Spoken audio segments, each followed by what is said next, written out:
Hoy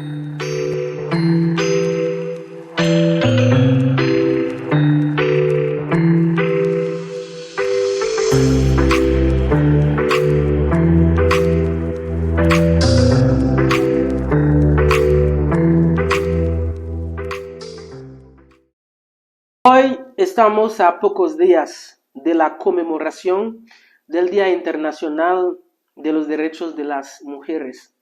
Y hoy en este episodio vamos a tratar de un tema bastante interesante e importante también sobre los patrones migratorios de las mujeres indígenas de 2015 al 2017. Bienvenido a Poder Podcast. Poder Podcast es un espacio creado para hablar de temas sobre población y desarrollo. Y en este episodio sobre la migración de las mujeres indígenas guatemaltecas, vamos a charlar un poquito con Carmen Chuta, que va a ayudarnos a entender mucho más esta migración de las mujeres guatemaltecas. Carmen, ¿cómo estás? Bueno, buenas tardes, días o noches. Mi nombre es Carmen, yo soy mujer indígena de Guatemala, originaria de Guatemala, y para mí es un gusto poder estar acá compartiendo con ustedes en el podcast. Actualmente estoy estudiando la maestría de Población y Desarrollo en Flaxo, México, y reitero nuevamente el agradecimiento por la invitación y es un gusto compartir con ustedes. Sí. Ok, Carmen. Sí, hoy vamos a hablar sobre los patrones migratorios de las mujeres indígenas guatemaltecas. Pero desde antes vamos a empezar sobre la migración femenina. Y hay Boyd Grieco que como que hablaba sobre esta migración femenina y ellos dicen que hay una subestimación de esta migración femenina en los primeros estudios sobre la migración. Entonces, podemos platicar un poco de esta subestimación. ¿Por qué tenía esta subestimación de las mujeres en los estudios previos de migración, Carmen? Sí, claro. Bueno, en principio es importante mencionar que de hecho sí había en los estudios de migración anteriormente, y te hablo del siglo, de las décadas de los 80s y 90s, los estudios de migración se enfocaban específicamente a los procesos de los hombres. Okay. Y prueba de esto es que vemos que todas las teorías, o la mayoría de las teorías migratorias, explican la migración en función de lo que pasaba con los hombres, como el hombre proveedor, el hombre que mandaba el dinero a las familias, Sí, y las sí. familias se quedaban en los lugares de destino. Sin embargo, ya han surgido nuevos estudios, principalmente en la década de los 2000, cuando empezaron a emerger estos nuevos estudios sobre la feminización de la migración. Así fue como llamaron a los estudios de migración de las mujeres. Sin embargo, a lo interno de estos estudios de la feminización de la migración también hubo un debate, o ha habido debates, dado que fue o surgió básicamente a partir de la academia. Pero resulta que lo hicieron también únicamente para cuantificar a las mujeres. Entonces hay otras autoras que mencionan que no solo es de cuantificar a las mujeres como migrantes, sino abarcar los temas a profundidad, es decir, las causas que originaron la migración, las condiciones a las que llegan en los lugares de destino. Entonces, existe también un debate dentro de los mismos estudios de la feminización de la migración. Entonces, es importante resaltar eso. Sin embargo, ahorita pues ya hay nuevos estudios, nuevas líneas de investigación acerca de la migración de mujeres y por supuesto de las mujeres indígenas. Quisiera hablar sobre la migración de las mujeres guatemaltecas de manera general. Es que tenía un patrón diferente entre las mujeres, o la migración de las mujeres guatemaltecas de manera general, y la migración de las mujeres guatemaltecas indígenas. Pues hay una diferencia, ¿hay patrones o es la misma cosa? Sí, bueno, para adentrarnos en la migración guatemalteca es importante contextualizar un poco cómo se ha venido dando la migración guatemalteca. Okay. Y es que en las décadas de los 80s y los 90s fue donde más migración de personas hubo. Esto debido al conflicto armado interno en Guatemala que duró 36 años. Okay. Y eso fue uno de los motivos por los cuales las personas se tuvieron que desplazar a otros países, principalmente a México, pero por cuestiones políticas. No fue precisamente por cuestiones económicas en ese momento, aunque sí había migración económica, pero la mayoría fue por migración por cuestiones políticas. Uno de los países de destino de esas personas fue México, pero también fue Estados Unidos. Okay. Entonces es importante hacer ese señalamiento, dado que la migración guatemalteca ha tenido diferentes puntos o olas, como le llamamos una migración, que es necesario atender. Sin embargo, en respuesta a tu pregunta, es importante mencionar y contextualizar también que en Guatemala somos 17 millones de habitantes. Okay. Y el 51% somos mujeres. Entonces, según el censo, el último censo que se realizó en Guatemala. Y pues sí que representa la población indígena. ¿Qué representa la población indígena? Bueno, de hecho, también a eso quería llegar, que en Guatemala cohabitamos 4 pueblos. Okay. Está el pueblo maya, el pueblo ladino o mestizo, el pueblo garífuna, que son los afrodescendientes, y el pueblo xinca. Somos 4 pueblos. El pueblo mayoritario es el pueblo maya, entonces, y por ende hay mayor población indígena en Guatemala, predomina la población indígena. Guatemala es un país multiétnico y multilingüe, porque dentro del pueblo maya hay 22 idiomas. Entonces, ok. Sí, entonces son idiomas indígenas. Entonces, retomando nuevamente la pregunta, y por eso hago estas especificaciones para comprender más o menos cómo estamos en el país y por qué es necesario también abordar las problemáticas de la migración de mujeres indígenas. Y es que sí existen algunos patrones diferenciales en cuanto a mujeres no indígenas y mujeres indígenas. Y es que la mayoría lo hace por cuestiones económicas. Pero si le sumamos a eso la discriminación y el racismo, que también es un problema estructural en Guatemala, entonces las mujeres indígenas están en mayores desventajas en comparación de las mujeres no indígenas.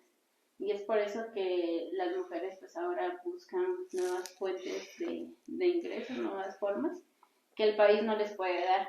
Entonces es por ello que las mujeres indígenas pues también optan por irse del país, y el lugar de destino es mayoritariamente Estados Unidos, aunque hay otros países, pero Estados Unidos sigue siendo el destino de la migración de mujeres y de mujeres indígenas. Ok.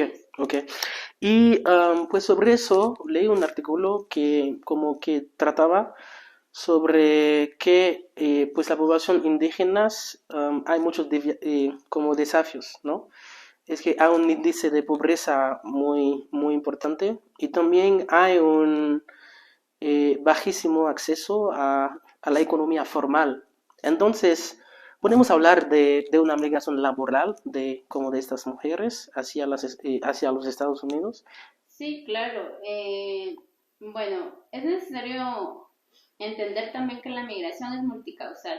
Sí. No solo se da por cuestiones económicas, aunque predomina la situación económica, pero también hay otro tipo de migraciones, como lo que te mencionaba de la migración por cuestiones políticas, por cuestiones ambientales incluso, pero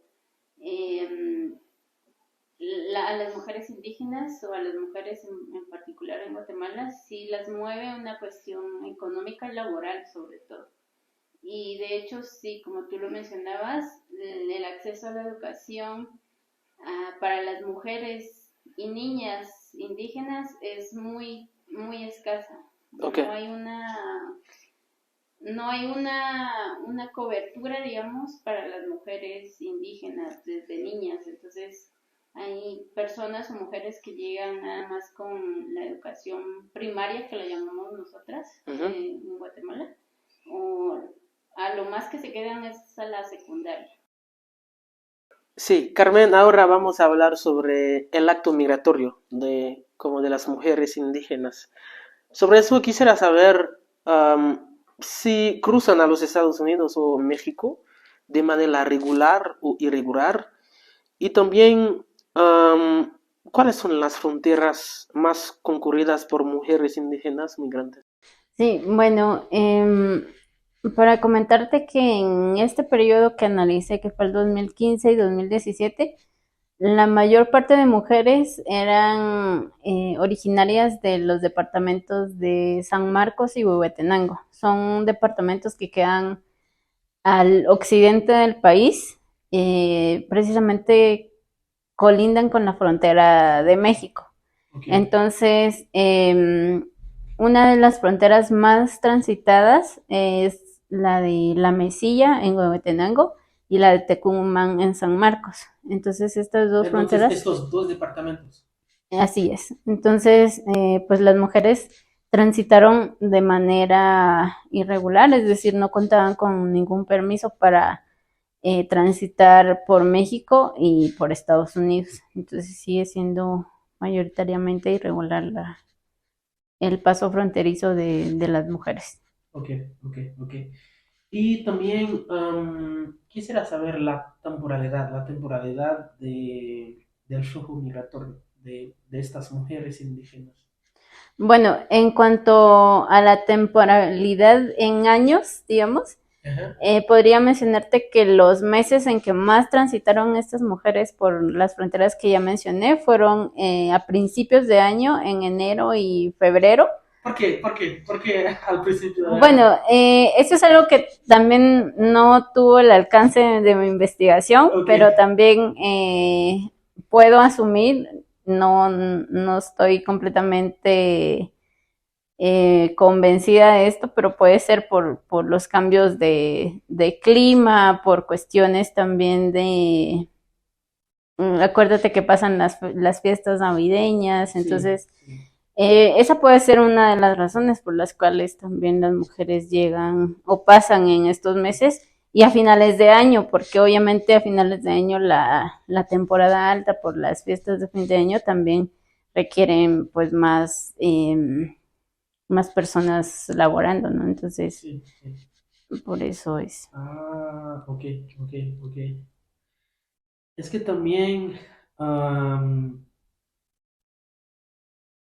y si vamos a hablar de la forma en que se dio la migración de mujeres indígenas. Sí, en cuanto a la forma, es importante mencionar que la mayoría de mujeres lo hizo en solitario. No tuvo acompañamiento, fue un porcentaje mínimo de mujeres que estuvo acompañada, y cuando estuvo acompañada lo hacía precisamente de sus hijos o hijas. Entonces, eso quiere decir que también las mujeres se arriesgan también a llevar a sus hijos e hijas pues a hacer todo ese proceso migratorio que conlleva hacerlo. Sí, ¿no? pero sobre eso, es que no hay una diferencia de estos patrones migratorios debido a la jefatura del hogar también. Sí, claro. Recuérdate que también los patrones actuales o los arreglos familiares, las dinámicas familiares también han cambiado.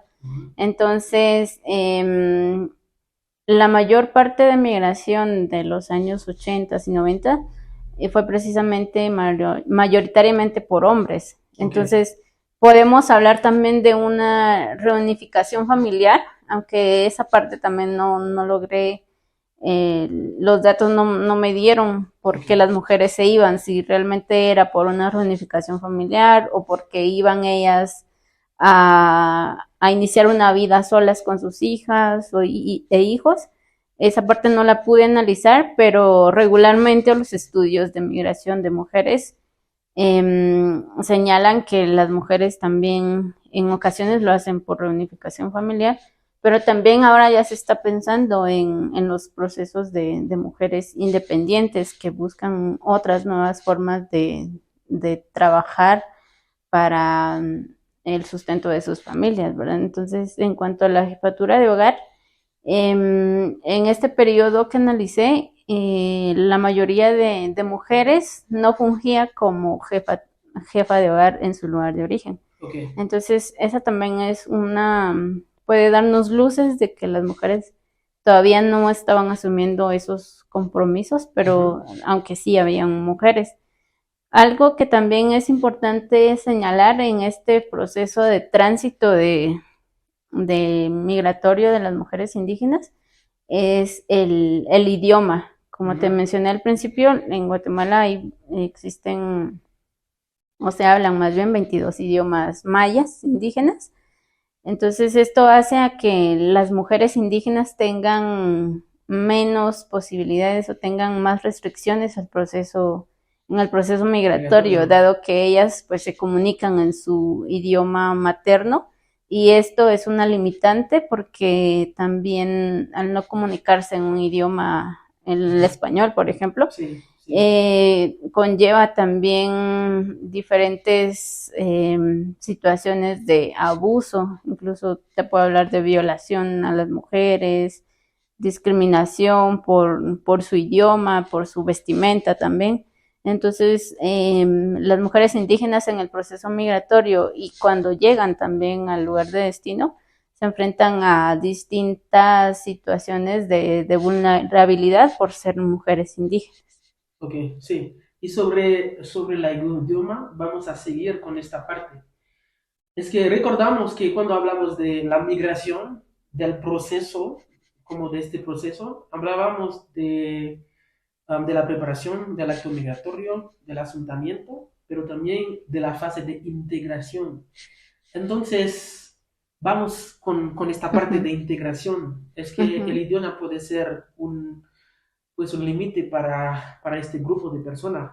Entonces, cuando pues están en el país como de acogida, quisiera saber cómo sigue la situación, no sé, económica como de estas mujeres indígenas hacia los Estados Unidos, por ejemplo.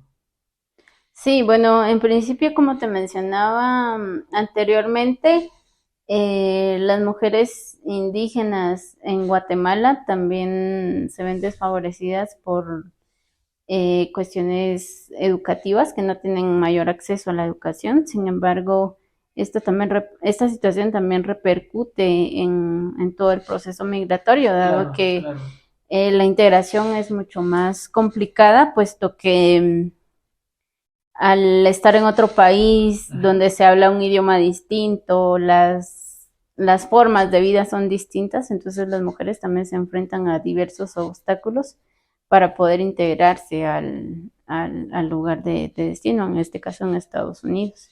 Ok. Y también, ¿a qué se dedican en Estados Unidos, por ejemplo? ¿En qué sector, en qué trabajo están en Estados Unidos? Bueno, ya lo había introducido también anteriormente, y en este periodo de tiempo que yo analicé, pude constatar que las mujeres guatemaltecas indígenas están o se siguen insertando en los trabajos de cuidados, y son trabajos que son mal pagados, que son precarios porque no tienen las condiciones necesarias para poder establecerse dignamente en Estados Unidos. Entonces, este sigue siendo un patrón de las mujeres guatemaltecas, aunque también hay otras que llaman la atención porque esto se dio también a raíz de la pandemia, en donde algunas mujeres indígenas empezaron a promocionar sus ventas que ya estaban en Estados Unidos, ventas de indumentarias guatemaltecas, productos guatemaltecos que llevaban de Guatemala a Estados Unidos. Y entonces a mí me llama mucho la atención estas nuevas formas también de cómo las mujeres están diversificando las formas, las dinámicas laborales, digamos. Ya no, por ejemplo, en estas mujeres que te menciono, ya no dependen de un patrón, okay, porque ellas mismas son quienes están haciendo o construyendo sus negocios en Estados Unidos, y para mí es todo... exacto, entonces a mí me parece una cosa muy interesante, dado que están rompiendo cualquier estereotipo, brechas y demás, porque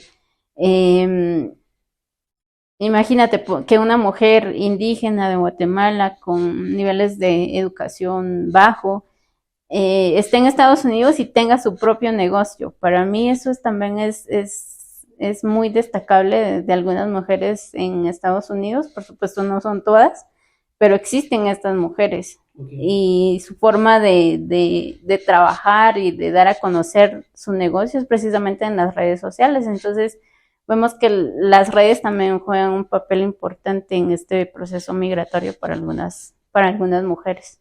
Okay. Es que sobre eso me surgió una pregunta, pero es para otro episodio sobre sí. Las remesas. Es que sí. Sí, claro. Sí mandan remesas y pues el papel de estas remesas en la situación de los hogares, pues en Guatemala, sí, como si juegan papeles hacia la pobreza, hacia una, pues a la pobreza también. Pero eso es otro episodio. Pues ahora, Carmen, es que, como dije antes, estamos a pocos días de la conmemoración del Día Internacional de los Derechos de las Mujeres. Entonces, quisiera saber qué piensas sobre los derechos de estas mujeres guatemaltecas, porque la migración sigue siendo un derecho, ¿no? Entonces, quisiera saber qué se puede hacer, pues en este caso para este grupo de población, porque hay discriminación, hay pues muchos desafíos para este grupo de personas. Entonces, para ti, ¿qué surgió o qué quieres decir sobre este derecho de estas mujeres guatemaltecas indígenas? Sí, bueno, en principio partir de eso, de que emigrar es un derecho. Y en el caso de las mujeres indígenas guatemaltecas que van hacia Estados Unidos, considero que tiene mucho que ver la política migratoria de Estados Unidos, porque como sabemos es muy violenta, restringe a muchas situaciones, entonces criminalizan mucho también a la población migrante y no digamos indígena, porque te digo que las mujeres, pese a la discriminación y el racismo, también vemos a mujeres indígenas de Guatemala en Estados Unidos portando su indumentaria, hablando su idioma. Entonces yo creo que tiene mucho que ver la forma en cómo el gobierno de Estados Unidos también limita a que este derecho se ejerza de la mejor manera. Y eso lo podemos ver en las políticas migratorias. Entonces, existen algunos estados y es precisamente otra de los patrones que también se puede observar en la migración guatemalteca, y de esta hablo en general, tanto de hombres como mujeres y mujeres en general, que las personas siguen llegando a determinados estados de Estados Unidos. Y esto es precisamente a los estados a los que les llaman ciudades santuario. Las ciudades santuario tienen como característica que son menos restringidas, o sea, no tienen una política migratoria que limite los derechos a las personas. Entonces se ha visto que las mujeres y hombres de Guatemala siguen llegando a estos estados. Y también las redes sociales, y por redes sociales me refiero a los grupos organizados en Estados Unidos, también tiene mucho que ver en que las personas lleguen a determinados estados y no a otros. Entonces, eso también es necesario resaltar, que la política migratoria tiene mucho que ver para el cumplimiento de los derechos de las mujeres. Sí, ok. Y tengo una última pregunta y pues quisiera saber en qué estado están la población pues guatemalteca hacia los Estados Unidos. Pues en qué estados están. Y, y después quisiera preguntarte sobre lo que se puede hacer en términos de política pública para mejorar la situación de este grupo, de la población indígena en general y también de la población de las mujeres indígenas guatemaltecas. ¿Qué se pueden, como, pues cuál puede ser tu propuesta de, de política pública? Bueno, en primer lugar, los estados a los que llegan las mujeres guatemaltecas a Estados Unidos son Nueva York, Texas, son como las que son mayoritariamente, o bueno, los lugares a donde mayormente van, también California. Washington no tanto, a la capital no tanto, pero a estos que te menciones son los que te puedo mencionar que son los que a donde regularmente llegan. Okay. Y en cuanto a la otra pregunta, yo creo que esto también tiene mucho que ver, o no pensarlo desde Estados Unidos, sino que yo creo que hay que analizarlo también desde Guatemala como lugar, claro, como país expulsor de personas. Y es que, como ya lo mencionaste, da para otro tema, otro podcast, el tema de las remesas, pero también vemos que, como datos generales, las remesas sostienen la economía de Guatemala. Entonces, sin embargo, vemos a un Estado que no está muy ausente todavía en la inversión de esas remesas. Entonces, hay un abandono del Estado hacia las poblaciones indígenas de Guatemala, las poblaciones rurales. Y esto, pues, yo empezaría por ahí. Creo que si bien el migrar es un derecho, no debería ser una opción, sí, no algo que tenga que ser obligatorio para las mujeres indígenas. Entonces yo empezaría por eso, empezaría por Guatemala, por analizar cuáles son los problemas estructurales, lo que te mencionaba, la falta de cobertura en educación, servicios básicos como salud. Entonces yo pensaría que desde ahí es donde se tendría que empezar a analizar cuáles son las problemáticas actuales de Guatemala. Y algo que también ha sucedido mucho en estos años ha sido la corrupción. Entonces, creo que trabajar desde las problemáticas estructurales de Guatemala sería algo que se tendría que analizar para mejorar estas cifras de migración, porque Guatemala sigue siendo un país expulsor de personas. Sí. Entonces, yo empezaría por ese lado, por Guatemala. Y en Estados Unidos, pues obviamente